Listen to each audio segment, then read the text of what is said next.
चलिए, कैसे हैं आप लोग? नमस्कार प्यारे साथियों, उम्मीद है शानदार, जिंदाबाद, जबरदस्त होंगे और बहुत ही बेहतरीन तरीके से अपनी तैयारी में लगे होंगे, है ना? तो जल्दी से एक बार क्लास के साथ जुड़ेंगे ताकि आज की इस कक्षा की हम विधिवत रूप से शुरुआत कर सकें। ठीक है, बताएंगे आवाज आ रही है मेरी आप लोगों तक? आवाज आप लोगों तक आ रही है क्या? एक बार चेक करेंगे, है ना? मैं भी अपने इधर से आवाज चेक कर लेता हूँ।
चलिए, बहुत बढ़िया। आ रही है आवाज? कोई दिक्कत वाली बात नहीं है तो तैयार हैं सब लोग? थोड़ा सा आप लोगों से एक रिक्वेस्ट है मेरी, कुछ फैक्चुअल चीजें हैं जो बजट से संबंधित है और उन चीजों को मैं थोड़ा सा आप लोगों के सामने पीडीएफ से थोड़ा सा करूंगा उसका जिक्र, है ना? वो ऐसी चीजें हैं जो आपकी परीक्षा के लिहाज से जरूरी लगती है मुझे, तो आप लोगों को वो चीजें जो है वो कर लेनी चाहिए। इसलिए मैं इन चीजों को थोड़ा सा आपके इसमें शामिल करना चाह रहा हूं। तैयार हैं आप लोग? नाराज तो नहीं होंगे ना? ऐसा बताओ भाई, नाराज मत होना। जो बहुत ज्यादा जरूरी होगा वही मैं आपको केवल कराऊंगा। मुश्किल से 10 पेज है ना? और ये ऐसे पेज हैं कि आप लोगों को आसानी से इसके बारे में पता चल जाएगा कि क्या है ये चीजें और कैसे कैसे चलती है। ठीक है, तो इसलिए लोड मत लो।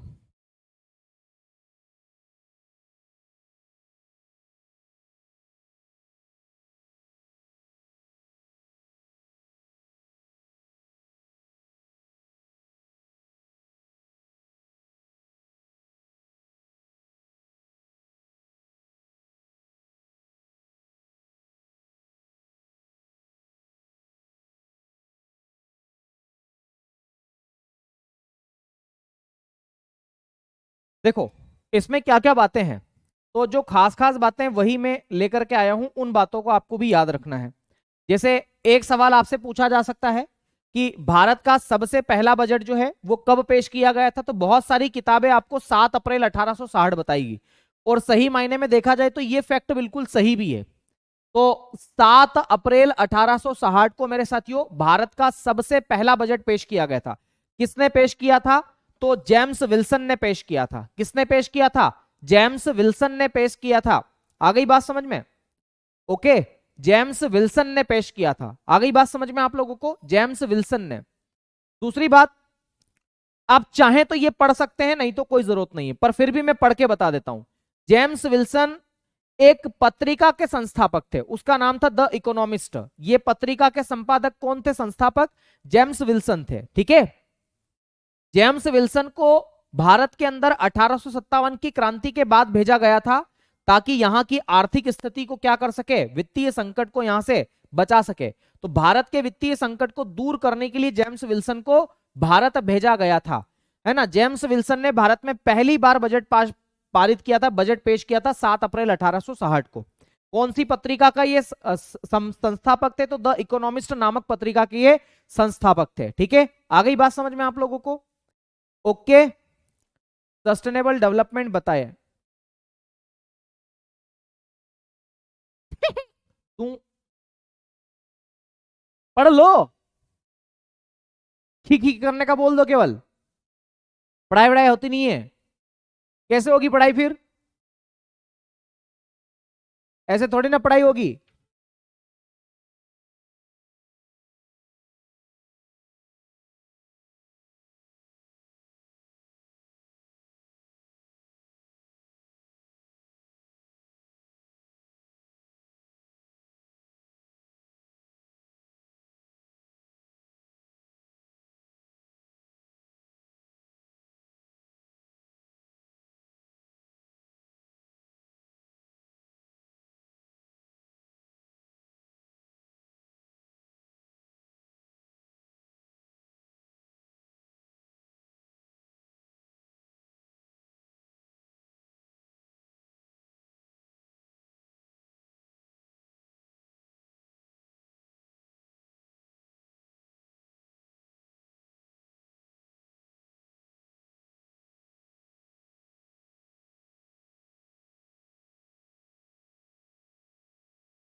चलिए शुरू करते हैं मेरे साथियों इससे आगे।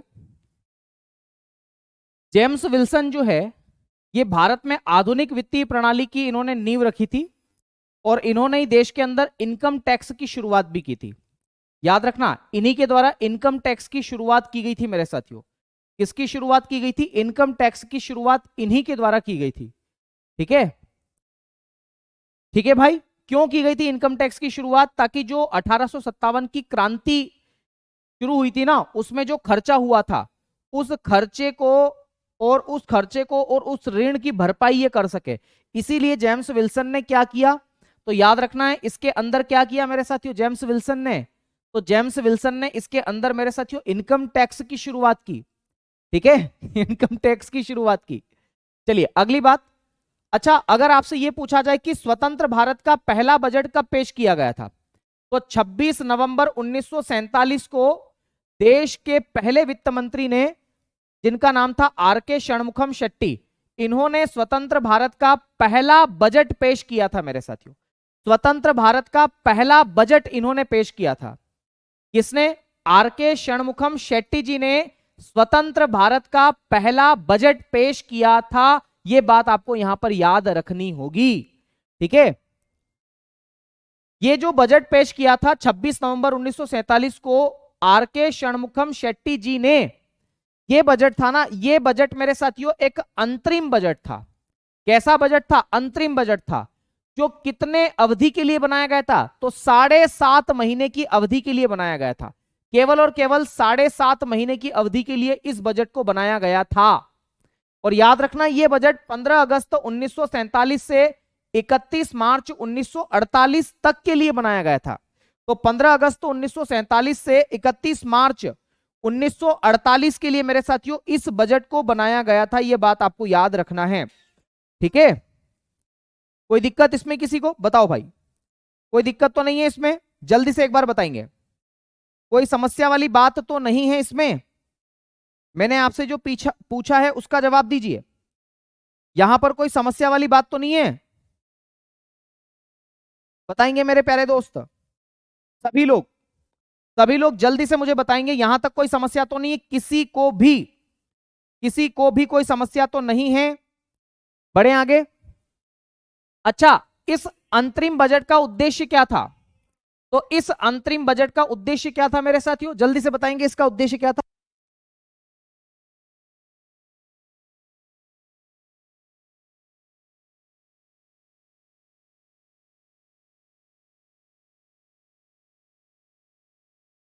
ठीक है भाई, तो इसका उद्देश्य क्या था? इसका उद्देश्य क्या था मेरे दोस्त? मैं आपको बताता हूं इसका उद्देश्य क्या था। इसका उद्देश्य यह था कि जो अभी हाल ही में हमें आजादी मिली है ना, 1947 की जो आजादी थी, उस आजादी के साथ विभाजन भी तो हुआ था। भारत और पाकिस्तान का विभाजन हुआ था। तो जो विभाजन हुआ था, विभाजन के बाद में जो आर्थिक चुनौतियां का सामना हमें करना पड़ रहा था, है ना, बहुत सारे लोगों को आर्थिक चुनौतियों का सामना करना पड़ रहा था मेरे प्यारे दोस्त। इस वजह से उनको राहत उपलब्ध कराना, उनको पुनर्वास उपलब्ध करवाना, उनको रहने की व्यवस्था उपलब्ध करवाना। क्या उपलब्ध करवाना? रहने की व्यवस्था उपलब्ध करवाना। क्या? तो बोले रहने की व्यवस्था उपलब्ध करवाना। ठीक है, रक्षा और खाद्य आत्मनिर्भरता को संबोधित करना था। कुल मिलाकर के स्वतंत्र भारत का पहला बजट 26 नवंबर 1947 को आर.के. षणमुखम शेट्टी जी ने जो पेश किया था, वो बजट भारत के अंदर जो विभाजन हुआ था भारत और पाकिस्तान का, उस विभाजन से यहां के लोगों को राहत उपलब्ध करवाने के लिए, पुनर्वास उपलब्ध करवाने के लिए, उनकी रक्षा के लिए और उनके लिए खाद्य सामग्री उपलब्ध करवाने के लिए बजट बनाया गया था। जो कि कब से कब तक था? तो 15 अगस्त 1947 से लगा करके कब तक? तो याद रखना 31 मार्च 1948 तक था। ठीक है, आ गई बात समझ में? ठीक है, अगली बात। अच्छा, ये जो बजट था ना, इसमें सबसे ज्यादा खर्चा हमने डिफेंस सेक्टर में किया था। तो उस समय रक्षा क्षेत्र को कुल बजट का 47% आवंटित किया गया था। कितना आवंटित किया गया था? 47%। कितना मेरे साथियों? 47% जो है इसमें हमने आवंटित किया था। 47% इसमें हमने आवंटित किया था मेरे साथियों। ठीक है, 47%। क्यों? क्योंकि उस समय राष्ट्र की सुरक्षा चिंता था, इसलिए ऐसा किया गया था। ओके, तो राष्ट्र की सुरक्षा की चिंता के कारण हमने 47% बजट रक्षा डिपार्टमेंट के लिए आवंटित किया था। ठीक है प्यारे भाई। दूसरी बात, चेट्टी ने मतलब आर के षणमुखम चेट्टी जी ने बाद में इस्तीफा दे दिया और इस्तीफा देने के बाद में जॉन मथाई ने कार्यभार संभाला। जॉन मथाई ने 1949-50 का बजट मेरे साथियों पेश किया था, जो सभी रियासतों को शामिल करने वाला भारत का एकीकृत भारत का पहला बजट था, है ना, याद रखना, एकीकृत भारत का पहला बजट था, ये आपको नोट डाउन करना चाहिए। ठीक है। इसके अलावा अगर आपसे पूछा जाए कि भारत गणतंत्र कब बना, रिपब्लिक इंडिया कब बना, तो याद रखना 26 जनवरी 1950 को भारत जो है वो रिपब्लिक इंडिया बना, गणतंत्र लागू हुआ भारत के अंदर। और उसके बाद में जॉन मथाई ने मेरे साथियों 28 फरवरी 1950 को गणतंत्र भारत का पहला बजट जो है वो प्रस्तुत किया देश के अंदर। तो गणतंत्र भारत का पहला बजट कब पेश किया गया, तो गणतंत्र भारत का पहला बजट जो है वो 26 जनवरी 1950 को पेश किया गया। कब पेश किया गया, 26 जनवरी 1950 को पेश किया गया मेरे साथियों। कब पेश किया गया, 26 जनवरी 1950 को पेश किया गया। कब मेरे प्यारे दोस्त, तो 26 जनवरी 1950 को पेश किया गया। कब, 26 जनवरी 1950 को, 26 जनवरी 1950 को। ओके।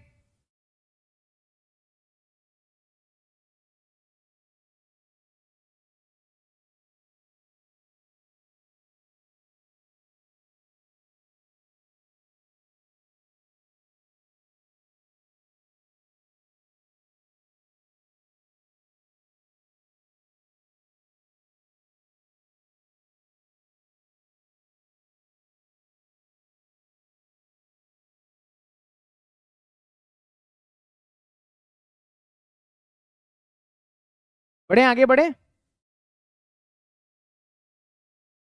चलिए अगले बिंदु की बात करते हैं। ये जो बजट था, जो गणतंत्र भारत का पहला बजट था, इसी बजट में योजना आयोग की स्थापना की बात भी की गई थी। तो योजना आयोग यानी कि प्लानिंग कमीशन की स्थापना की घोषणा इसी बजट में की गई थी। ठीक है। प्रोफेसर प्रशांत चंद्र महालनोबिस को भारतीय बजट का जनक कहा जाता है। याद रखना, क्यों, क्योंकि दूसरी पंचवर्षीय योजना जो कि मैं आपको पढ़ा चुका हूं, दूसरी पंचवर्षीय योजना का मॉडल इन्हीं ने बनाया था। दूसरी पंचवर्षीय योजना का मॉडल इन्हीं ने बनाया था। ठीक है।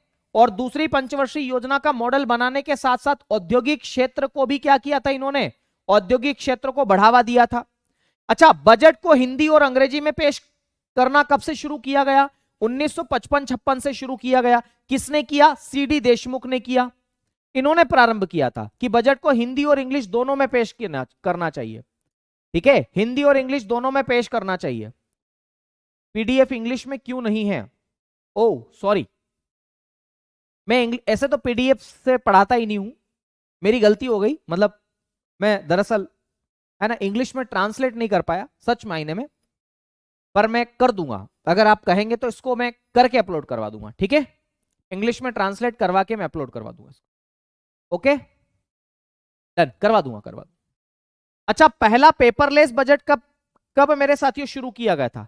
पहला पेपरलेस बजट या इसी को डिजिटल बजट के नाम से जानते हैं, बताओ।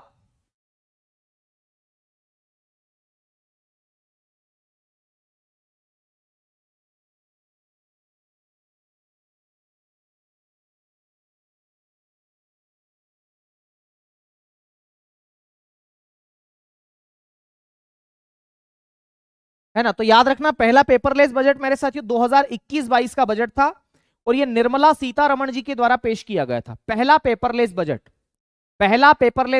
निर्मला सीतारमण जी के द्वारा पेश किया गया था। अगली बात, संवैधानिक प्रावधानों के अनुसार, है ना, छोड़ो इसको,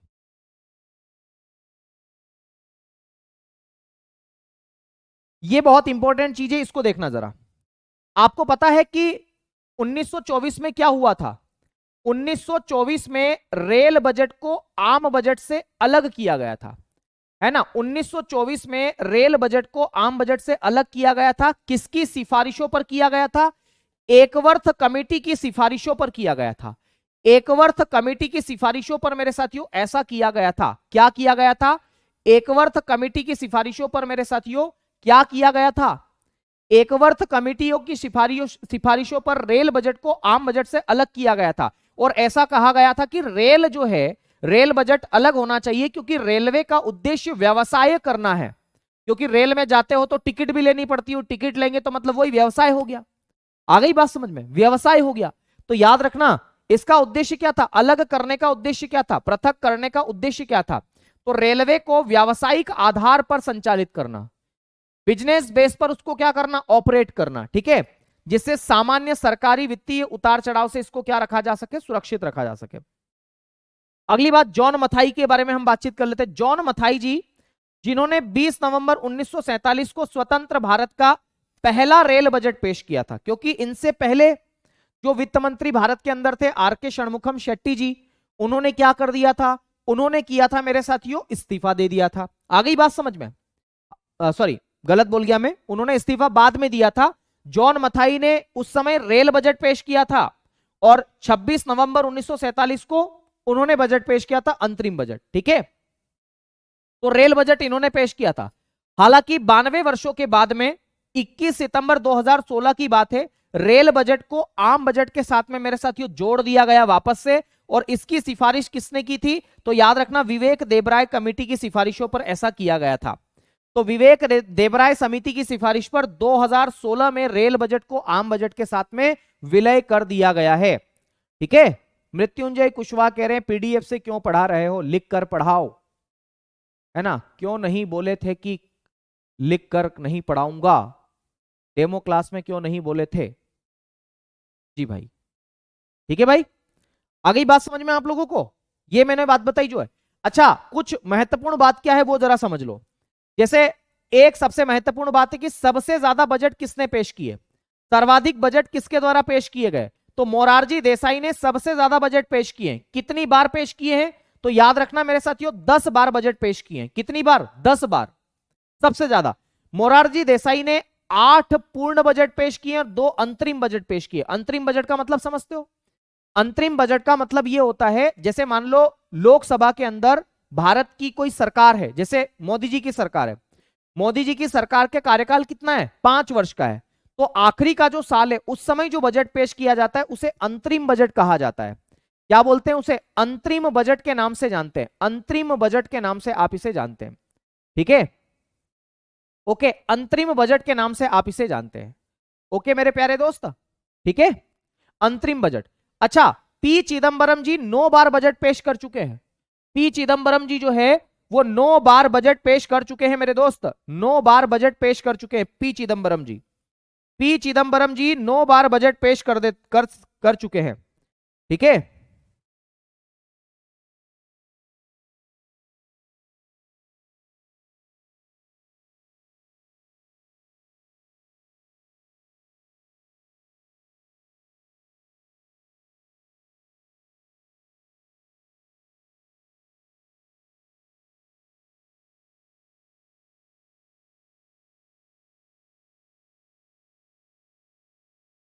ठीक है भाई।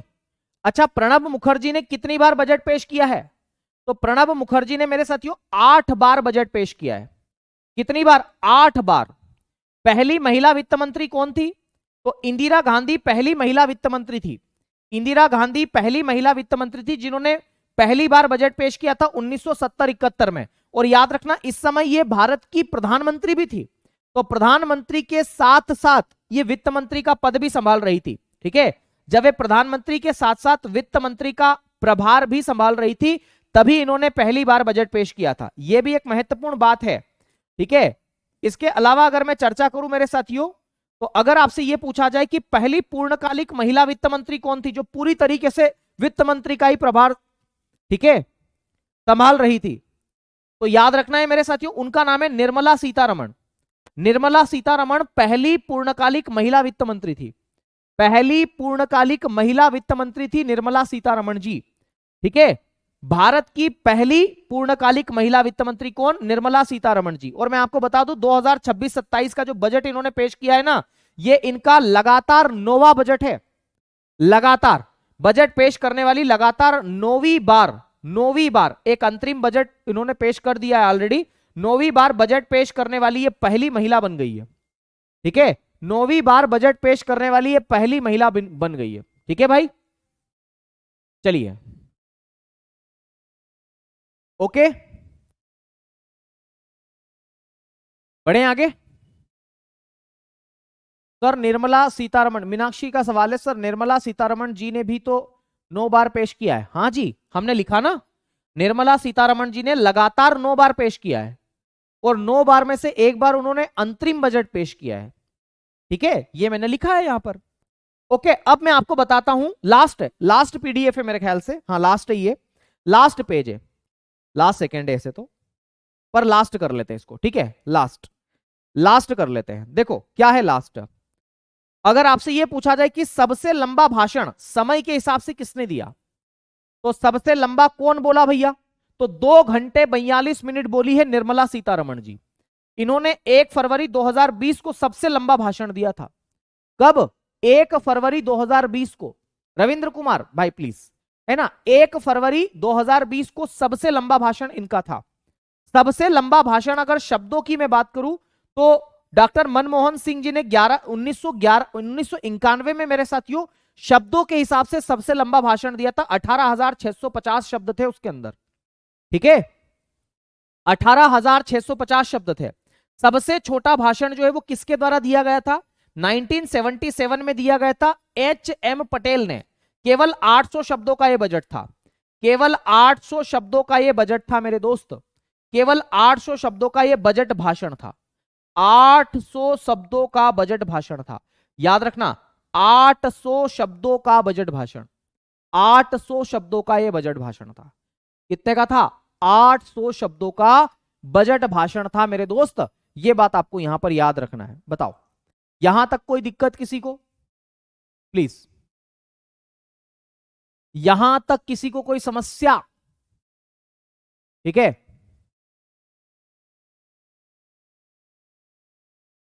ओके,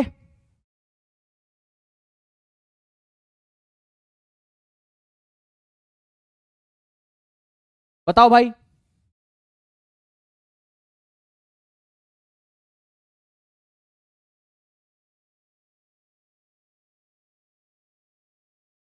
बहुत बढ़िया, शानदार। ठीक है,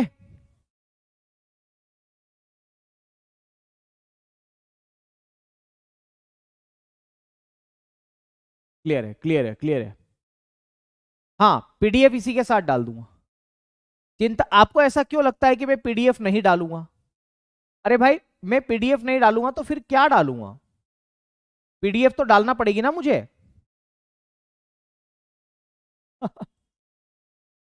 बिल्कुल बिल्कुल मेरे प्यारे भाई, बिल्कुल ऐसा ही होगा।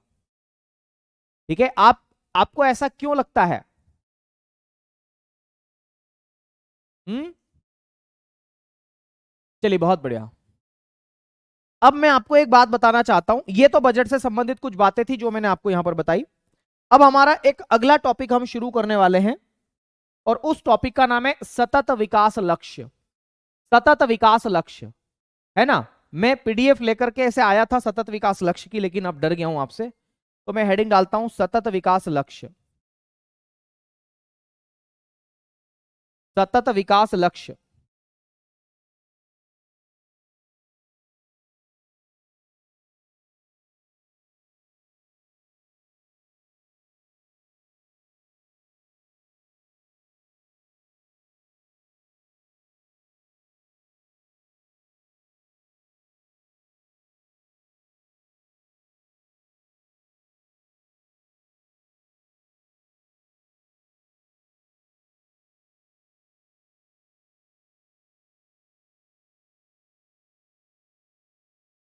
सतत विकास लक्ष्य, सतत विकास लक्ष्य,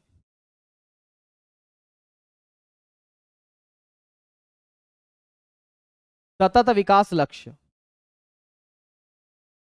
सतत विकास लक्ष्य के नाम से आप इसे जानते हैं।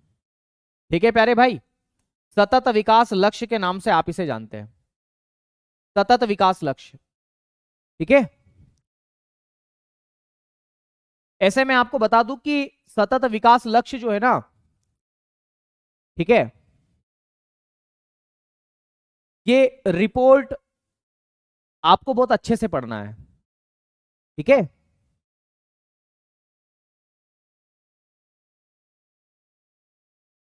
बहुत बढ़िया।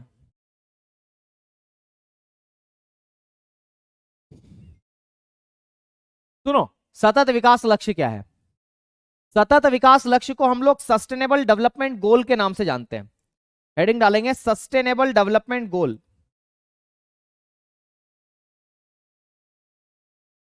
Sustainable development goal.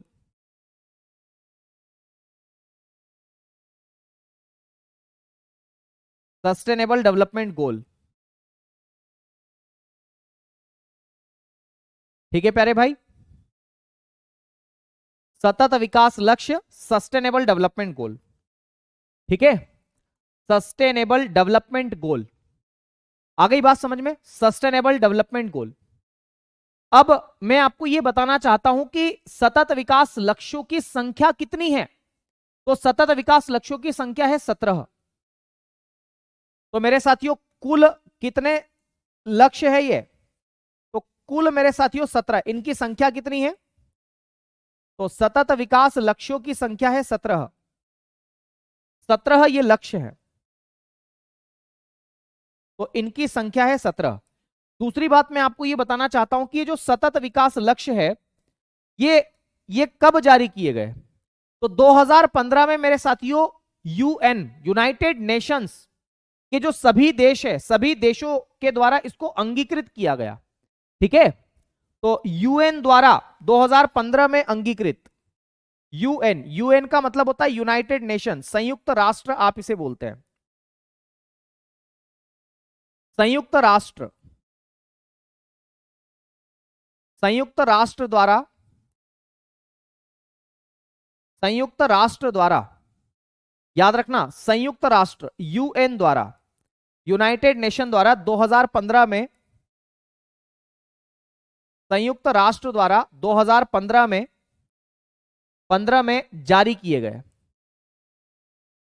2015 में जारी किए गए। और इन सतत विकास लक्ष्यों को किस नाम से जाना जाता है? तो सतत विकास लक्ष्यों को मेरे साथियों एजेंडा 2030 के रूप में भी जाना जाता है, ठीक है। किसके नाम से जाना जाता है? इसका अन्य नाम क्या है? तो अन्य नाम लिखेंगे एजेंडा 2030। अन्य नाम,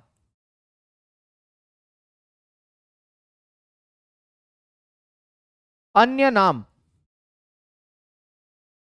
क्या नाम है इसका?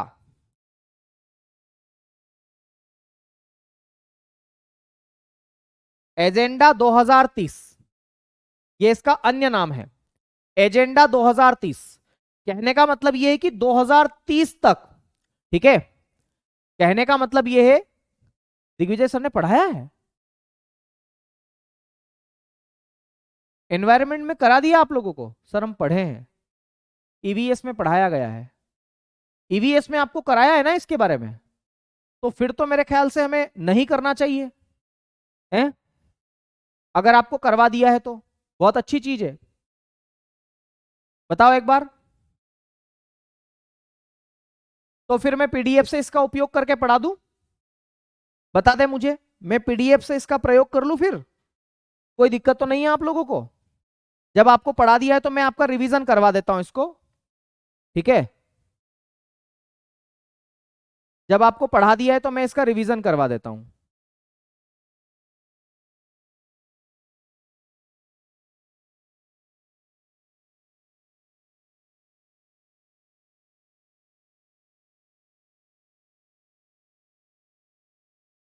चलेगा ना?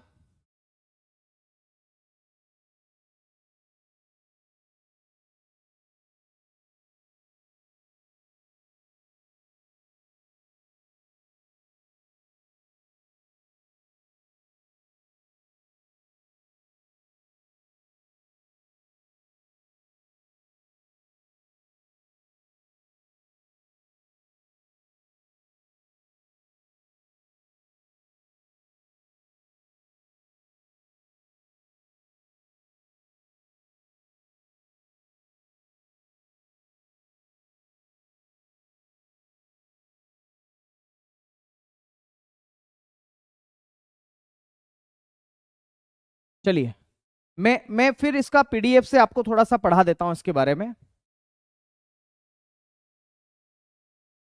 पीडीएफ से मैं आपको थोड़ा सा इसके बारे में पढ़ा देता हूं, है ना। अगर आपने वहां पर पढ़ लिया तो भी आप यहां पर थोड़ा सा देख लीजिए इसको, एसडीजी लक्ष्यों को यहां पर देख लीजिए, आपके सिलेबस का हिस्सा है ये, इकोनॉमिक्स में दे रखा है, इसलिए मैं इसको थोड़ा सा चर्चा कर लेता हूं, देखिएगा जरा, ठीक है।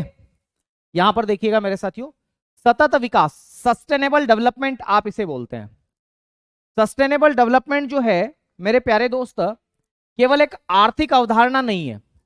तो सतत विकास एक आर्थिक अवधारणा नहीं है।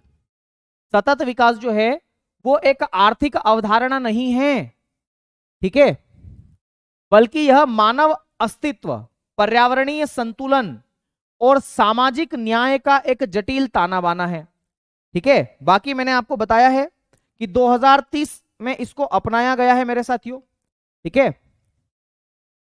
यहां पर ध्यान देंगे दूसरी बात, जैसा कि यूएन, यूएन का मतलब है यूनाइटेड नेशन, ठीक है, जैसा कि यूनाइटेड नेशन ने मेरे साथियों स्वीकार किया है, यदि भारत अपने लक्ष्यों को प्राप्त करता है तो दुनिया अपने लक्ष्यों को प्राप्त कर लेगी। ये किसने स्वीकार किया है? तो याद रखना, यूनाइटेड नेशंस ने स्वीकार किया है। किसने? यूनाइटेड नेशंस ने इसको स्वीकार किया है।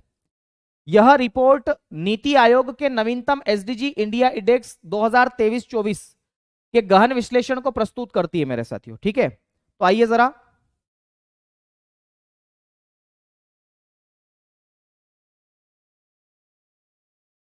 देखो मेरे दोस्त, कुछ लोग कह रहे हैं ऐसे ही पढ़ाइए जैसे पढ़ा रहे हैं, कुछ कह रहे हैं पीडीएफ से पढ़ाइए। पीडीएफ से नहीं पढ़ा रहे हैं, चलो भाई, है ना, एक ये अलग, कोई बात नहीं भाई, पीडीएफ से नहीं पढ़ा रहे हैं, ठीक है, पीडीएफ से नहीं पढ़ा रहे भाई।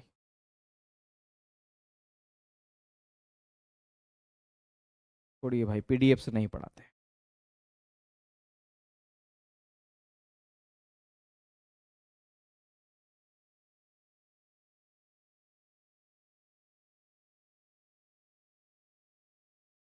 ठीक है, कुछ सवाल भी मैं लेकर के आया हूं, देखिए जरा, बिना पीडीएफ से इसको पढ़ते हैं अब हम। सतत विकास लक्ष्य कुल कितने हैं? तो 17 सतत विकास लक्ष्य है ना भाई। देखो मैं किस किस की बात को मानूंगा, कोई कह रहा है पीडीएफ से पढ़ाओ, कोई कह रहा है पीडीएफ से नहीं पढ़ाओ, तो छोड़ो, मैं आपको यहां पर लिख के ही पढ़ा देता हूं, कोई दिक्कत वाली बात नहीं है, ठीक है। मैं आपको लिख के पढ़ा दूंगा, कोई समस्या वाली बात नहीं है, ठीक है, आप चिंता मत करो, ठीक है, ओके। सतत विकास लक्ष्य के बारे में हम पढ़ाते थे। देखो भाई, सतत विकास लक्ष्य जो है उनकी संख्या कितनी है? 17 है। उनकी संख्या कितनी है मेरे साथियों? 17 सतत विकास लक्ष्य है। एसडीजी, एसडीजी, एसडीजी की संख्या कितनी है? तो 17 है, 17। एसडीजी कितने मेरे साथियों? ये 17 है। ये 17 कौन कौन से हैं वो हम थोड़ा सा यहां पर याद कर लेते हैं। ये 17 कौन कौन से हैं, ये 17 एसडीजी कौन कौन से हैं, इनको थोड़ा सा हमको यहां पर याद रखना पड़ेगा। तो आइए जरा इन 17 लक्ष्यों को हम थोड़ा सा यहां पर याद कर लेते हैं कि कौन कौन से ये लक्ष्य है 17। ये 17 लक्ष्य कौन कौन से हैं, ठीक है, और फिर इसके बारे में हम थोड़ा सा डिस्कशन करेंगे। यहां पर देखिएगा, कुल मिलाकर के 17 लक्ष्य है और इन लक्ष्यों को 2030 तक हमें क्या करना है? प्राप्त करना है। तो 2030 तक इनको प्राप्त करना है, इसीलिए हम एजेंडा 2030 शब्द का प्रयोग करते हैं। हमने एजेंडा 2030 शब्द का प्रयोग क्यों किया है? इसीलिए किया है कि इन सभी लक्ष्यों को हम 2030 तक आसानी से क्या कर सके? प्राप्त कर सके। आसानी से क्या कर सके मेरे साथियों? प्राप्त कर सके। इसलिए हमने इसे एजेंडा 2030 नाम दिया है। अब देखो कौन कौन से ये 17 लक्ष्य है, उनकी बात मैं कर लेता हूं। सबसे पहला आप यहां पर देखेंगे मेरे प्यारे दोस्त, है ना, आपको याद भी रखना है कि कौन सा लक्ष्य कहां पर है। ये देखिएगा, ये जो पहला लक्ष्य है इसका, ये जो पहला लक्ष्य है इसका मतलब क्या है? नो पुअर्टी, मतलब गरीबी नहीं होना चाहिए।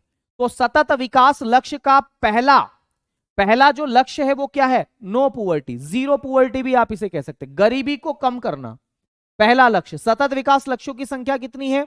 17 है। कब तक पूरे करने? 2030 तक पूरे करने। किसने जारी किए? यूएन ने। कब जारी किए? 2015 में। ठीक है, 2015 में शुरू किए। पहला लक्ष्य क्या है? जीरो पुअर्टी या नो पुअर्टी। नो पुअर्टी का मतलब है गरीबी को खत्म करना। हालांकि गरीबी कभी खत्म नहीं हो सकती, पर पहला लक्ष्य है जीरो पुअर्टी या नो पुअर्टी। दूसरा लक्ष्य क्या है मेरे साथियों? जीरो हंगर, भुखमरी को समाप्त करना। पहला क्या है आपका? तो नो पुअर्टी है। दूसरा है जीरो हंगर, भुखमरी को क्या करना? समाप्त करना। तीसरा है मेरे साथियों good health and wellbeing. Good health and wellbeing. Good का मतलब है अच्छा, हेल्थ का मतलब स्वास्थ्य, तो अच्छा स्वास्थ्य। आ गई बात समझ में? चौथा जो है वो क्या है? क्वालिटी एजुकेशन, अच्छी शिक्षा, क्वालिटी एजुकेशन। फिर पांचवा है मेरे साथियों जेंडर इक्विलिटी, लैंगिक समानता। पांचवा क्या है? जेंडर इक्विलिटी के नाम से आप इसे जानते हैं, लैंगिक समानता के नाम से आप इसे जानते हैं, पांचवा। छठवा देखिएगा, छठवा है क्लीन वाटर एंड सैनिटेशन, स्वच्छ पानी और सैनिटेशन। आ गई बात समझ में? फिर सातवां क्या है? Affordable and clean energy. Affordable and clean energy, ये सातवां है, याद रखना है आपको। आठवां याद रखना, decent work and economic growth, ये आठवां है, अंग्रेजी में ही याद रखो, ज्यादा सही रहेगा। नोवा आपका इंडस्ट्री एंड इनोवेशन, इंपॉर्टेंट है, industry and innovation, industry and innovation and infrastructure, ये आपका नोवा है। इंडस्ट्री का मतलब उद्योग, इनोवेशन का मतलब नवाचार, और दूसरा है इंफ्रास्ट्रक्चर मतलब अवसंरचना। दसवां है आपका रिड्यूस्ड इनइक्विलिटीज, असमानता को कम करना। अगर मैं आपसे पूछूं कि जेंडर इक्विलिटी कहां पर है, तो पांचवे में है, ध्यान रखना।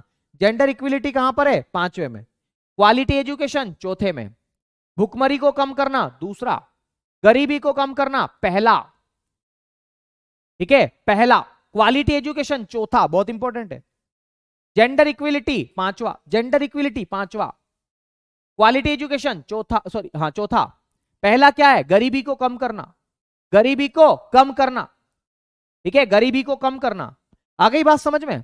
चलो अगली बात मैं करूं मेरे साथियों, अगला आपका लक्ष्य क्या है? अच्छा, क्लीन वाटर एंड सैनिटेशन छठवा है। अगला 11वां देखना, सस्टेनेबल सिटीज एंड कम्युनिटीज। याद रखना मेरे साथियों, sustainable cities and community, sustainable cities and community, ये आपका कौन सा लक्ष्य है? 11वां है, 11वां। सस्टेनेबल सिटीज एंड कम्युनिटी, ये आपका 11वां लक्ष्य है। 12वां है responsible consumption and production. Consumption का मतलब होता है उपभोग, और प्रोडक्शन का मतलब क्या होता है? तो प्रोडक्शन का मतलब होता है उत्पादन। उपभोग और उत्पादन आप इसे कहते हैं आसान सी भाषा में। ठीक है, 13वें नंबर का है क्लाइमेट एजुकेशन, क्लाइमेट एक्शन, जलवायु, है ना। क्लाइमेट एक्शन किससे संबंधित है मेरे साथियों? तो क्लाइमेट एक्शन से संबंधित है। किससे संबंधित है? क्लाइमेट एक्शन, याद रखना है, क्लाइमेट एक्शन। क्लाइमेट एक्शन कौन सा? बताएं भाई, कौन सा क्लाइमेट एक्शंस? बिल्कुल बिल्कुल बिल्कुल,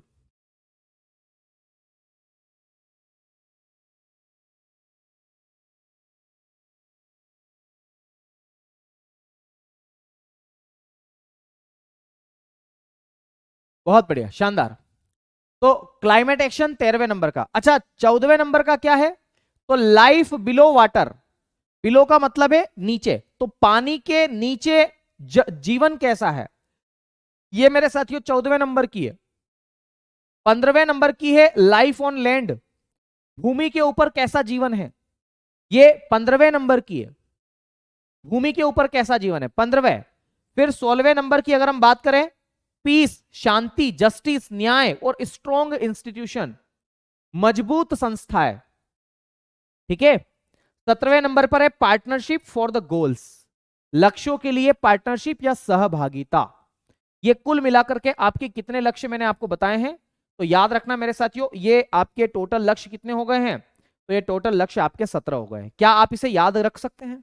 अब आपके मन में यह सवाल आएगा कि सर इसमें से खास खास महत्वपूर्ण कौन कौन से हैं जिसे हमें याद करना है। मैं आपको बताता हूं। एक तो पहला वाला महत्वपूर्ण है, इसको याद रखना आप लोग। दूसरा भुखमरी वाला महत्वपूर्ण है, इसको भी याद रखना मेरे साथियों। फिर चौथा आप याद रखना क्वालिटी एजुकेशन। पांचवा जेंडर इक्विलिटी मेरे साथियों, इसको भी याद रखना है आप लोगों को। छठवा याद रखना है ना, affordable energy, affordable and clean energy, इसको भी याद रखना है। ठीक है। इंडस्ट्री इनोवेशन, इसको आप याद रख सकते हैं, नोवे को। रिड्यूस इनइक्विलिटीज, इतना महत्वपूर्ण नहीं है पर फिर भी याद रख लेना। सस्टेनेबल सिटीज एंड कम्युनिटीज, ये 11वां नंबर का है मेरे साथियों, इसको भी याद रखना है ना। क्लाइमेट एक्शंस 13वें नंबर का है, ये भी एक महत्वपूर्ण है, इसको भी आपको याद रखना है। फिर 14वें नंबर का भी आप याद रखना मेरे साथियों, life below water, land on, life on land, ये 15वें नंबर का है मेरे साथियों। 16वें नंबर का भी आपको याद रखना है। और 17वां नंबर आपको यूं भी याद रखना है, पहला और 17वां तो आपको पता होना ही चाहिए। तो ये कुल मिलाकर के 17 लक्ष्य हैं जो आपको क्या करने हैं, पूरे करने हैं। ठीक है, ठीक है, आ गई बात समझ में? बताओ कोई दिक्कत? अब देखो, भारत ने इन सभी लक्ष्यों को स्वीकार कर लिया है। भारत ने कहा है कि हम अपने राष्ट्रीय विकास एजेंडे के साथ में इसको प्राप्त करने की कोशिश करेंगे। आपको पता है भारत का राष्ट्रीय विकास एजेंडा क्या है? तो भारत का राष्ट्रीय विकास एजेंडा है सबका साथ, सबका विकास, सबका विश्वास। ठीक है। इस एजेंडे के साथ में मेरे साथियों भारत ने इसको स्वीकार किया है। और भारत ने किस संस्था को इसकी जिम्मेवारी सौंपी है इसके समन्वय के लिए, कि भाई तुमको ध्यान रखना है इसके बारे में, तो वो संस्था है नीति आयोग। तो नीति आयोग इन लक्ष्यों की निगरानी करता है और कार्यान्वयन करता है। ठीक है। नीति आयोग के द्वारा इन लक्ष्यों की निगरानी और कार्यान्वयन किया जाता है, यह बात आपको याद रखना है। और अगर आपसे यह पूछा जाए कि नीति आयोग ने एसडीजी इंडिया इंडेक्स कब जारी किया पहली बार, तो 2018 में पहली बार मेरे साथियों इन्होंने ऐसा जारी किया। और ये राज्यों के बीच में ही क्या कर रहा है, ये प्रगति स्तर को माप रहा है। ठीक है, राज्यों के बीच में प्रगति स्तर को ये माप रहा है। ये बातें हैं जो कि आपको इसके अंतर्गत याद रखनी चाहिए। तो मैं इसके अंदर आपको कुछ बातें हैं वो लिखवा देता हूं। क्वेश्चंस तो मैं आप लोगों को अभी कल ही करवाऊंगा, मतलब कल से मेरा मतलब है अगर आपकी कल क्लास हुई, क्योंकि कल मुझे ग्वालियर के लिए भी निकलना है, तो अगर कल आपकी क्लास हुई तो मैं उस समय करवाऊंगा। ठीक है, मैं पीडीएफ लेकर के आया था ऐसे आज, कोई बात नहीं, है ना। देखो यार, इस कंफ्यूजन में अगर रहोगे, आपकी पीडीएफ से पढ़ना है नहीं पढ़ना है मत, मैं खुद नहीं पढ़ाता हूं पीडीएफ से, आप सबको बताया कि मैं पीडीएफ से नहीं पढ़ाता हूं, है ना, लेकिन जहां जरूरी होती है वहां तो पढ़ाना पड़ेगा भाई, पर कोई बात नहीं। देखो, इनको भारत ने क्या किया, एक्सेप्ट किया। अब भारत के अंदर, भारत में इनका संचालन किसके द्वारा किया जा रहा है, तो भारत में इनका संचालन एवं क्रियान्वयन, भारत में इनका संचालन, भारत में इनका संचालन एवं क्रियान्वयन,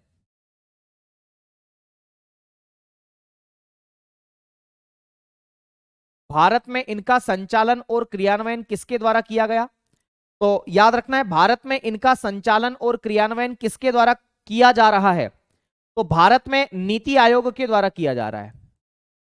किसके द्वारा, नीति आयोग के द्वारा। तो नीति आयोग के द्वारा मेरे साथियों इसका संचालन और क्रियान्वयन किया जा रहा है।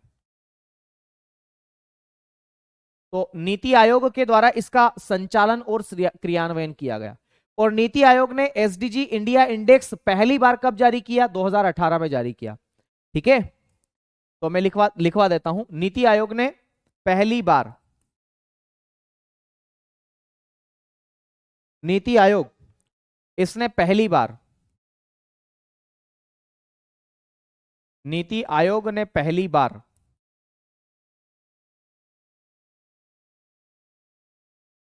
नीति आयोग ने पहली बार 2018 में इसको जारी किया। तो नीति आयोग ने पहली बार है ना, नीति आयोग ने पहली बार क्या जारी किया है, SDG India index, SDG India index, SDG India index, SDG India index, SDG India index 2018 में जारी किया है ना। तो नीति आयोग ने पहली बार एसडीजी इंडिया इंडेक्स 2018 में जारी किया, 2018 में इसको जारी किया। चलो इसके आगे की कहानी अब हम करेंगे कल, तो इसका सेकंड पार्ट अब कल लूंगा मेरे दोस्त। ठीक है, इतना भर आज के लिए पर्याप्त है ना। पढ़ लो यार भाई, जैसे पढ़ना है वैसे पढ़ लो, पढ़ो बस, केवल सिलेक्शन चाहिए मुझे बस। ठीक है, सिलेक्शन चाहिए। ठीक है, चलो आज की कक्षा में इतना ही करते हैं, शेष वार्ता आपसे करेंगे अब कल। तब तक के लिए दीजिए मुझे इजाजत। शुक्रिया, धन्यवाद, जय महाकाल। आज तो क्लास में भेरू हो गया हूं मैं। सच में यार, चलो कोई बात नहीं, है ना। शुक्रिया, धन्यवाद।